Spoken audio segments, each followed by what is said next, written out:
3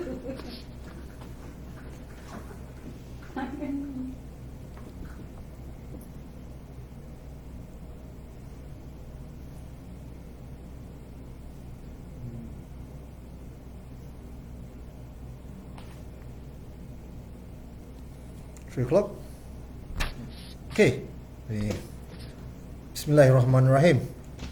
Assalamualaikum warahmatullahi wabarakatuh dan selamat sejahtera saya ucapkan kepada tuan-tuan dan puan-puan sekalian. Hari ini dah 16 hari ya kita perintah kawalan pergerakan, sehingga hari ini kita nampak keadaan di kawasan Bandaraya Melaka dikategorikan senyap. Jelas menunjukkan penduduk Bandaraya Melaka ni patuh kepada perintah kerajaan dan juga sangat komited untuk menamatkan atau memecahkan rangkaian COVID-19 ini dengan segera supaya kita semua boleh kembali menjalani kehidupan kita seperti biasalah. Lupa pula kita, lepas bagi salam saya lupa nak perkenalkan diri saya ya. Saya Dr. Malik Faizal Ayub, pakar bedah di Hospital Pakar Putra lah ya. Dan saya percaya juga dan saya berharap masyarakat di luar Bandaraya Melaka juga mempunyai komitmen yang sama lah, atau mungkin lebih lagi, untuk mematikan ataupun menamatkan rangkaian jangkitan kuman COVID-19 ini. Seperti yang tuan-tuan dan puan-puan sudah sekalian maklum, dunia sekarang ini sedang dilanda krisis pandemik COVID-19 lah. Sehingga semalam angka menunjukkan 2,908 orang yang telah disahkan dijangkiti kuman virus ini. Dan kita jangka penambahan jumlah kes ni adalah dari hari ke hari. Jangkitan ini boleh membawa maut. Justru beberapa langkah-langkah tertentu dan padu mesti diambil untuk memastikan yang penularan ini adalah ditangkap minimal, atau di satu masa yang terdekat penularan adalah ditangkap sifar. Seperti yang tuan-tuan dan puan-puan semua sedia maklum, petugas-petugas kesihatan di seluruh dunia, termasuk kami yang bertugas di Hospital Pakar Putra ini, bertukus lumus setiap ketika untuk menangani dan membendungi wabak COVID-19 ini. Pihak kerajaan telah mengeluarkan peraturan-peraturan yang penting untuk menangani pandemik ini, dan agensi-agensi kerajaan telah dan sedang memastikan bahawa peraturan ini dipatuhi oleh masyarakat. Oleh itu, social distancing adalah peraturan utama yang harus dipatuhi selain dari menjaga kebersihan diri setiap masa. Perintah kawalan pergerakan ini adalah untuk memastikan social distancing dilakukan. Ia akan mengurangkan dengan drastik exposure satu individu ke satu individu yang lain, terutama sekali individu yang asing bagi kita. Pihak Hospital Pakar Putra mengambil beberapa langkah penting untuk memastikan social distancing ini dipatuhi dan exposure individu diletak di tahap minimum, tanpa mengabaikan tanggungjawab kami dalam memberikan servis yang terbaik dan memastikan yang kesihatan tuan-tuan dan puan-puan adalah tanggungjawab kami. Langkah-langkah yang telah diambil adalah seperti mengurangkan jumlah personel ataupun pekerja yang datang ke hospital, pekerja-pekerja yang dikategorikan non-essential ataupun personel yang tiada kaitan terus dengan pesakit diarahkan untuk bekerja dari rumah. Di zaman sains dan teknologi yang serba canggih ini bukanlah satu masalah. Bekerja dari rumah juga boleh menjadikan kerja itu efektif dan efisien ya. Jadi kita juga buka hanya satu pintu masuk dan keluar untuk di hospital kita ni ya, di mana setiap individu yang masuk akan melalui proses penapisan, merangkumi beberapa soalan seperti demam ataupun soalan mengenai simptom jangkitan pernafasan, sistem pernafasan ya, sejarah perjalanan keluar negara dan sejarah kontak dengan pesakit COVID-19. Sebab itu diikuti dengan pengambilan suhu badan dan pencucian tangan dengan cecair membasis kuman. Individu yang ingin melawat pesakit adalah tidak dibenarkan sama sekali. Dari segi pembedahan pula, kami mengambil beberapa langkah tambahan. Doktor dan jururawat di Dewan Bedah adalah berisiko tinggi terhadap jangkitan COVID-19 pada waktu sebelum, sewaktu dan selepas pembedahan dijalankan. Terutama sekali pembedahan yang menggunakan bius penuh, yang mana alat dan mesin bantuan pernafasan digunakan. Pembedahan dengan sedia maklum dikategorikan kepada dua kategori, iaitu pembedahan elektif, iaitu pembedahan bukan kecemasan, dan pembedahan kecemasan, yang mana pembedahan mesti dilakukan di dalam waktu yang terdekat. Untuk pembedahan elektif, kami akan cuba menunda ke satu waktu yang lebih sesuai. Terutama sekali pembedahan yang mengambil masa yang panjang, pembedahan yang memerlukan ramai tenaga kerja, dan pembedahan yang memerlukan bantuan pernafasan dan rawatan ICU selepas pembedahan. Pemeriksaan endoskopi juga akan ditunda, melainkan sekiranya ia melibatkan pendarahan usus atau penjumpatan usus. Walau bagaimanapun, sekiranya pembedahan elektif itu perlu diteruskan atas sebab-sebab tertentu, pesakit perlu menjalani ujian saringan nasopharyngeal swab COVID-19. Seandainya keputusan adalah positif, pesakit akan dirujuk untuk rawatan selanjutnya di pusat-pusat yang telah digezet ataupun diwartakan oleh Kerajaan Malaysia. Maksud saya Kementerian Kesihatan Malaysia. Dan sekiranya negatif, pembedahan bolehlah dilakukan ataupun diteruskan di Hospital Pakar Putra.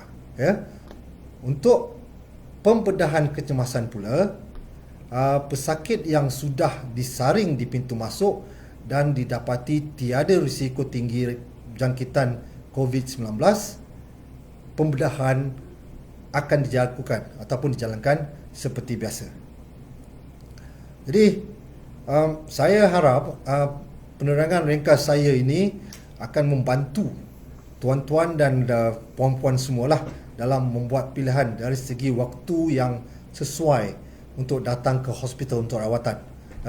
Pihak Hospital Putra sentiasa bersedia memberikan perkhidmatan yang terbaik untuk memastikan keselesaan tuan-tuan dan puan-puan, walaupun ada beberapa langkah tambahan yang perlu dilakukan di waktu pandemik COVID-19 ini. Akhir kata, marilah kita sama-sama berdoa agar pandemik ini ditamatkan segera dan kita boleh menjalani kehidupan kita seperti biasa. You stay at home for everyone. We stay at work for you. Ribuan terima kasih, sehingga berjumpa lagi.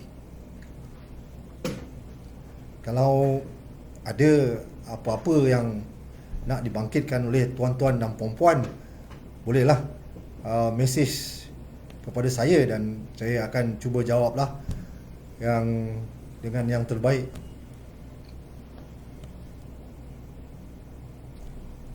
Jadi saya percaya tuan-tuan dan puan-puan juga tahu bagaimana untuk menjaga kebersihan diri, cuci tangan, kalau siapa yang keluar dari rumah tu, bila balik pastikan cuci tangan, mandi, pakai topeng muka sebelum kita berinteraksi dengan keluarga ataupun orang yang berkongsi rumah dengan kita. And kita tak maulah tak ikut perintah kerajaan. Kalau kita tengok baca berita, ada juga yang degil-degil pergi keluar walaupun telah dilarang.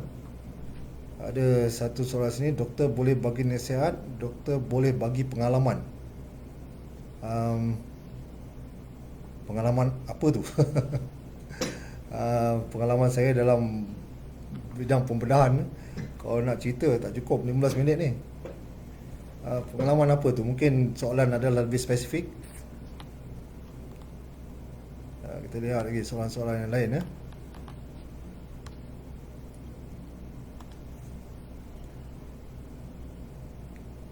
Boleh bagi saya pengalaman semasa COVID-19? Sebenarnya pengalaman kami di sini adalah agak terhad sebab kita bukan satu hospital yang diwartakan sebagai hospital COVID-19.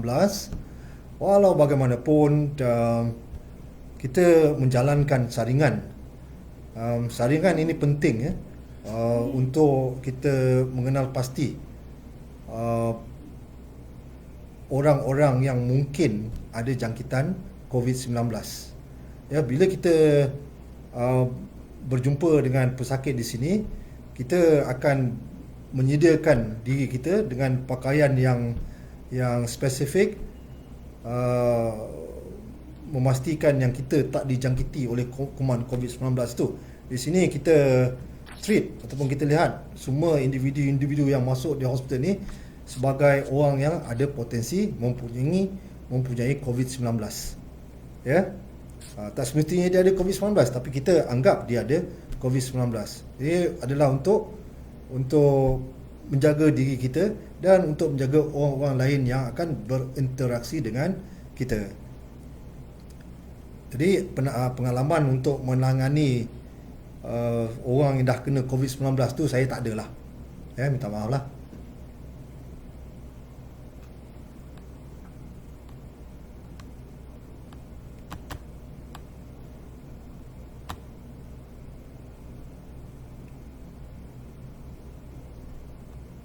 Ni ada pertanyaan, adalah pesakit perlu di-screen dulu untuk sebelum pembedahan? Jawapannya ya dan tidak. Untuk sekarang ini kepada pesakit-pesakit elektif yang mana belum di-screen, tak tahu status dia positif atau negatif untuk COVID-19, kita nasihatkan mereka untuk di-screen. Untuk di-screen kerana terutama sekali pembedahannya memerlukan penggunaan mesin pernafasan. Mesin pernafasan itu memberi risiko yang lebih tinggi untuk jangkitan COVID-19 ini. Jadi pembedahan elektif, pembedahan yang bukan kecemasan, kita minta supaya screen dibuat, test nasopharyngeal swab test untuk COVID-19 dilakukan. Tetapi untuk kecemasan, kadang-kadang kita tak ada cukup waktu untuk tunggu keputusan swab, keputusan pemeriksaan COVID-19 itu. Pemeriksaan COVID-19 itu sekarang ni test yang kita ada mengambil masa lebih kurang 48 jam sebelum kita dapat dia punya jawapan negatif atau positif. Untuk pembedahan emergency kita mungkin tidak ada 48 jam. Ada yang bertanya kalau rawatan kemoterapi boleh diteruskan dalam tempoh masa sekarang ini. Ini rawatan kanser, kalau dia sudah pun melalui rawatan kemoterapi, dia sudah pusingan yang seterusnya, kalau dia tidak ada penyakit-penyakit lain yang boleh kita suspek dia sebagai COVID-19, boleh diteruskan. InsyaAllah boleh diteruskan. Bilakah masa yang sesuai untuk operasi? Kalau pembedahan elektif, kalau dia tidak mengganggu kehidupan harian kita boleh postpone dia sampai habis pandemik inilah. Tapi sekiranya dia mengganggu kehidupan harian dia, dia berasa tak selesa atau sakit dengan benda-benda yang ada dalam badan dia yang perlu dibuang, kita boleh buat operation itu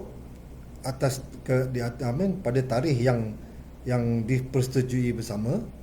Tapi sebelum itu dia harus pergi untuk buat test nasopharyngeal swab COVID-19 ini. Bila keputusan menunjukkan negatif, kita boleh buat pembedahan itu atas masa yang dipersetujui oleh pesakit dan doktor yang membedah. Tapi sekiranya dia positif untuk COVID-19, dia akan dirujuk ke pusat-pusat yang diwartakan oleh Kementerian Kesihatan Malaysia untuk rawatan COVID-19. Ya. Okey, nampak gayanya masa dah nak habis. 15 minit ni cepat.